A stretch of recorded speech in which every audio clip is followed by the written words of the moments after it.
ekindeese wano olunaku olwaleero kwe kuteekayo okuwakanya oba okwemulugunya ku ngeri ensonga y'okwekenneenya emikono gye yagenze mu maaso ku ofisi z'akakiiko k'ebyokulonda aka Electoral Commission, kubanga ekyaliwo kiri nti process y'okwekenneenya emikono yawambibwa ab'amagye aba security aba SFC ne bajja ne baggalira abantu bonna n'abakungu ba Electoral Commission abanene ddala abavunaanyizibwa ku nsonga eno nabo baali tebakkirizibwayo gye beekenneenyeza emikono gino, ate nabo baŋŋamba nti naffe tetukkirizibwa gendayo.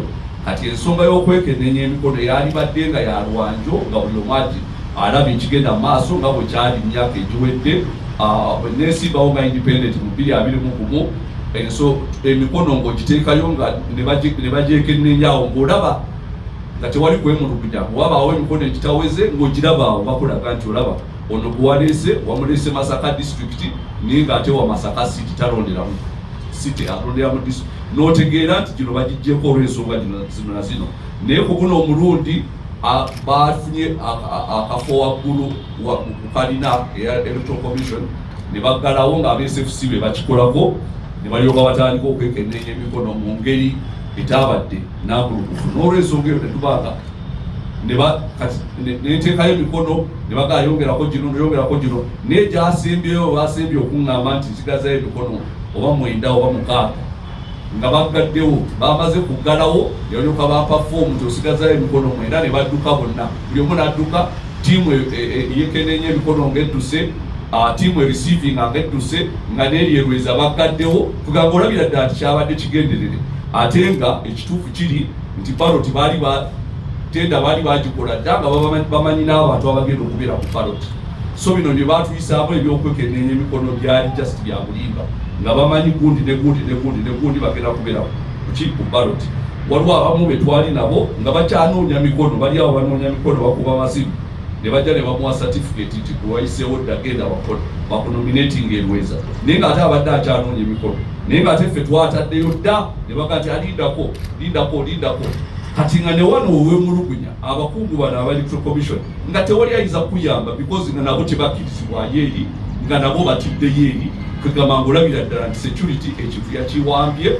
Kati ne tugamba nti singa ekintu ekitono nga kino ekyokwekenneenya emikono nga kiwambibwa security, ko akalulu kagenda kubeera kakiyako kennyini. So ne tugamba nti tutaddeyo okwemulugunya ate tugenda mu kooti ku lw'ensonga eyo, kubanga tetusobola kukkiriza nti bino bigenda kugenda mu maaso, kubanga eno enkola si ya Museveni. Kuba Museveni tukoze naye emyaka mingi, tubadde naye tumumanyi enkola ye.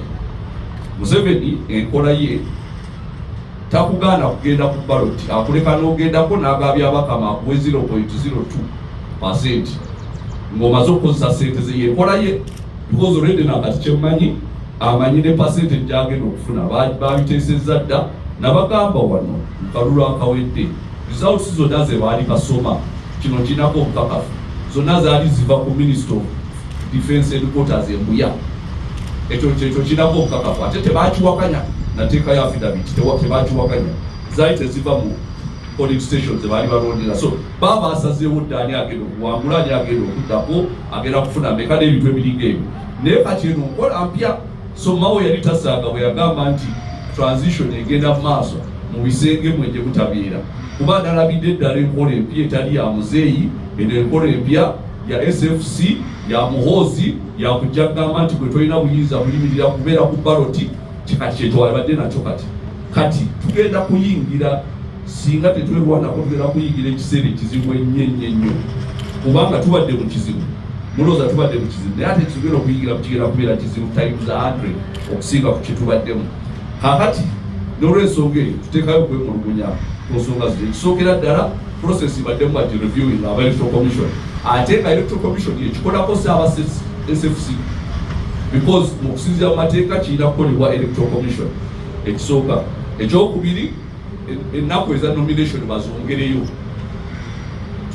abayitawo basobole okunominatingwa because abantu abalina obusobozi abataddeyo signatures bonna baddembe okwesimbawo kuba president. SFCC esalawo oba muhoozi si asalawo ani agenda okwesimbawo. Ekyokusatu, guno omulundi n'emirundi egiddako gyonna ensonga y'okwekenneenya emikono oba signature verification ebeere nga bagikolera mu lwatu nga si yakweka, si yagamba nti n'abakungu ba Electoral Commission tebalina buyinza kuyingirayo eri. So kati ebyo tusaba kooti ekole, ate petition tugitaddeyo already ku Electoral Commission, ebiddirira tujja bitegeera. Mwebale nnyo. For nomination, that was on the last day of nomination. Now me who had already submitted, they waited until 5:30 when they had closed down in Reza, they had closed down at the Electoral Commission, then they took off. Then they gave me saying I'm left with 9 signatures when they knew it was too late. The point is this, the Electoral Commission ceded the authority of signature verification to security organs. And now this is Mulembe Mupia, this is a new regime. Because we've known how the old regime of that old man operates. But this is something new, and we are sensing something new. And there are certain people whom they did not want on the ballot. And by Tuesday night, I realized that I was one of those who were not supposed to be on the ballot. So they played me out for time, so bit by bit, and made sure they give me all the information at such a time when it would be impossible for me to do anything about it. So I presented to you here a petition which we are going to do, which is going to lead into a lawsuit, because we cannot let such impunity go on, because I'm speaking for myself, but there's dozens of other people who suffered similar frustrations out there when they presented signatures and the verification process showed that they were not interested in verifying their signatures, and they fell short. One person fell short by 1 signature for the whole day, and they would not take that extra signature. So these are some of the things that happened there. So the people who were on the ballot were those who were chosen to be on the ballot. And by the way, the tender for doing the ballot was already done before, and the number of people who were supposed to be on the ballot was already known before. So all this process was fake. So now we are going to petition the Electoral Commission, and we are going to fight. We are going to fight because in the expectation of those SFC people and what we are supposed to shut up and keep quiet and ride into the sunset, and that will be the end of us. It is not going to be the end of us. It's just the beginning. We are not going to be squeezed like that. There are rules by which things follow, and we have done this before, and we are not going to just lay down our tools and let this impunity pass. So that is the bottom line. Everything else is in this petition. Things is he will not stop you from being on the ballot. You just make sure that Byabakama gives you 0.1% to demoralize you. He likes you to go and spend your money campaigning, yet they have already decided what they are going to give you at the last presidential. That's his style. Now this one, so Mao was not joking when he said the transition is already happening in rooms that matter. This one was clear in Muhoozi. This was clear at SFC. This is not Museveni, this is Muhoozi, this is SFC. They are the ones who took over the thing. They are the ones who, if it was typically Museveni, they wouldn't mind all of us being on the ballot. It would just be, Byabakama would decide who gets what, you see it, because they are not going to be there at the time. But now this is different. And in previous ones, where it was Museveni, the signature verification was a very open process. I did it in 2021 as an independent candidate. And you would put your signatures there, and they put them through the system, and they tell you why this one has been disqualified. This one already endorsed somebody, this one endorsed somebody. This one is not a voter in that place. This one is not a voter there. And then they show you right there, transparently. But now, when I was making my complaints to the head of election management at Electoral Commission, I was told that even he does not have the authority to enter where they are verifying signatures. What kind of system is that? Why does the Electoral Commission cede its authority to SFC? Process thus far and reconsideration of the same, and approve submitted signatures and issue a certificate of clearance to myself, who was inhibited from nomination by the conduct of the officials at the commission, an extension of the timeline to nominate myself, and a conduct of verification of signatures submitted in a transparent manner, reflective of a legitimate, free and fair and just process. So I have not said yet that I'm not going to be on the ballot. That's what EC has said. But this is what we are petitioning over, because we have to fight this. We cannot let electoral, because if we actually shut up and let SFC take over signature verification, then who is going to be in charge of the actual election? Is it going to be Electoral Commission or other people? So this is why we have come up with this petition. Thank you. Any other questions?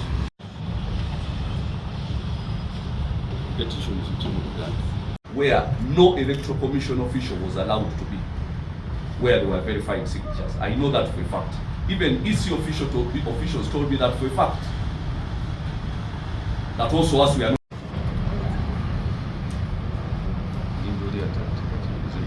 Waiting for you.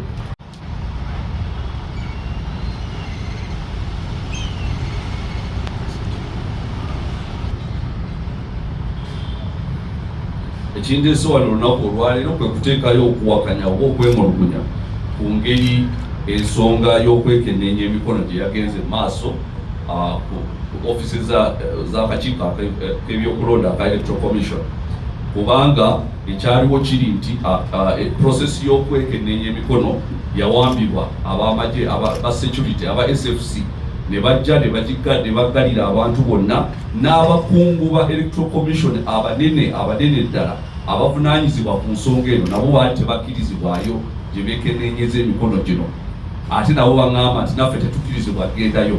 Kati ensonga y'okwekenneenya emikono yali badde nga ya lwanjo nga buli omu alaba ekigenda mu maaso nga bwe kyali emyaka egiwedde neesibawo nga independent mu 2021 emikono ng'ogiteekayo nga ne bagyekenneenya ng'olaba nga tewali kwemulugunya, wabaawo emikono egitaweze ng'ogiraba awo bakulaga nti olaba ono guwaleese wamulese Masaka district naye ng'ate wa Masaka city talonderamu city alonderamu district, n'otegeera nti gino bagijjeko olw'ensonga zino na zino. Naye ku guno omulundi bafunye akafo waggulu ku kalina eya Electoral Commission ne baggalawo nga aba-SFC be bakikolako ne balyoka batandika okwekenneenya emikono mu ngeri etabadde nagulukufu. N'olw'ensonga eyo netubanga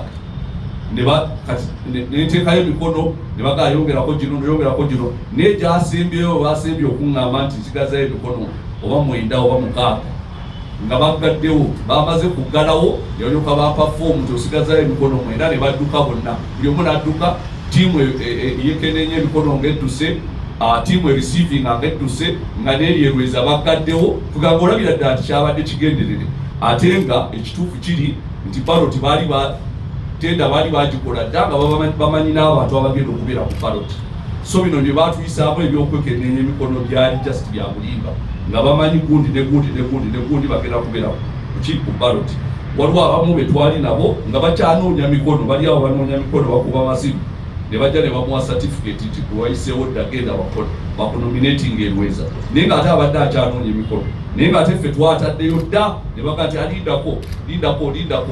Kati nga ne wano ow'emulugunya abakungu bano aba Electoral Commission nga tewali ayinza kuyamba because nga nabo tebakkirizibwayo eri, nga nabo batiddeyo eri, kugamba ng'olabira ddala nti security ekintu yakiwambye. Kati ne tugamba nti singa ekintu ekitono nga kino ekyokwekenneenya emikono nga kiwambibwa security, ko akalulu kagenda kubeera kakiyako kennyini. So ne tugamba nti tutaddeyo okwemulugunya ate tugenda mu kooti ku lw'ensonga eyo, kubanga tetusobola kukkiriza nti bino bigenda mu maaso. Kubanga enkola si ya Museveni, kuba Museveni tukoze naye emyaka mingi, tubadde naye tumumanyi enkola ye. Museveni enkola ye takugaana kugenda ku baloti, akuleka n'ogendako n'agabya abakama akuwe 0.02% ng'omaze okukozesa ssente ze. Yenkola ye because already nakati kyemmanyi amanyi ne percentage gy'agenda okufuna babiteesezza dda, nabagamba wano mu kalulu akawedde results zonna ze baali basoma kino kinako obukakafu, zonna zaali ziva ku Minister of Defence Headquarters e Mbuya. Ekyo kinako obukakafu, ate tebakiwakanya nateekayo affidavit, tebakiwakanya, zaali teziva mu polling stations ze baali balondera. So baba asazeewo dda ani agenda okuwangula, ani agenda okuddako, agenda kufuna meka n'ebintu ebiringa ebyo. Naye kati eno nkola mpya, so Mao yali tasaaga bwe yagamba nti transition egenda mu maaso mu bisenge mwe gye butabeera, kuba nalabidde eddala enkola empya etali ya muzeeyi, eno enkola empya ya SFC ya muhoozi yakujja kugamba nti gwe tolina buyinza buyimirira kubeera ku baloti, kikati kyetwalibadde nakyo. Kati tugenda kuyingira, singa tetwerwanako tugenda kuyingira ekiseera ekizibu ennyo, kubanga tubadde mu kizibu, mulowooza tubadde mu kizibu, naye ate tugenda okuyingira kigenda kubeera kizibu times 100 okusinga ku kyetubaddemu. Kakati n'olw'ensonga eyo tuteekayo okwemulugunya ku nsonga zino. Ekisookera ddala process baddemu bati reviewing aba Electoral Commission ate nga electoral commission yekikolako saaba SFC because mu kusinziira mu mateeka kirina kukolebwa electoral commission. Ekisooka. Ekyokubiri, ennaku eza nomination bazongereyo abayitawo basobole okunominatingwa because abantu abalina obusobozi abalina abataddeyo signatures bonna baddembe okwesimbawo kuba president. SFCC esala oba muhozi asala wali agenda okwesimbawo. Ekyokusatu, kuno omulundi n'emirundi egiddako gyonna ensonga y'okwekenneenya emikono oba signature verification ebeere nga bagikolera mu lwatu nga si yakweka, si yagamba nti n'abakungu ba electoral commission tebalina buyinza kuyingirayo eri. So kati ebyo tusaba kooti ekole, ate petition tugitaddeyo already electoral commission, ebiddirira tujja bitegeera. Mwebale nnyo. Kino kyokka n'olwobululu obuddako bonna twagala kutegeera SFC yefuga okulonda oba electoral commission yekufuga. Twakiraba wano by elections z'ekawempe commissioner wa electoral commission bamukuba oluyi ng'agenza okugamba aba SFC temukuba bantu kiririko. Ate yali agenze n'akulira electoral commission byawakama, babagenze babiri, commissioner omu ne byawakama. Ono ne bajja nabagamba SFC nti kyemukola kiriyo liko, ne bamwokya oluyi ne bakyuka ne baddayo ne babalekera. Ate ebyo gye tulaga, so gye tulaga wazibu nnyo mabuli. Kati electoral commission tumanyi tugiinako obuzibu, si nambuzi twegateriyo si kyekitongole kyogamba tukyesiga, naye at least mu mateeka kyekirina okukola ku nsonga z'ebyokulonda. Naye kati singa ebisonga ezo byokulonda eziri sifu zitwalibwa aba security ne baba nga be bafuga, kati awo tujja kuba tuyigidde obuzibu. Kati kulonda ki okufugibwa SFC n'okwekenneenya emikono nakyo nekifugibwa SFC. So bwe tulaga wazibu nnyo bakamanda okutuddamu ku nsonga eno, kubanga tugenda gitwalira ddala paka tugenda gitwala paka gyekinaggwera, kubanga singa tusirika eno egenda okubeera enkola bajja kuba basalawo gundi gwe mugenda okubeera ku baloti, abasigadde ne bamusaddaako enjiibwa temugenda kubeerako. Tugamba nga yegenda okubeera enkola emyaka gyonna egiddirira okujjako nga tukirwanyisiza kati.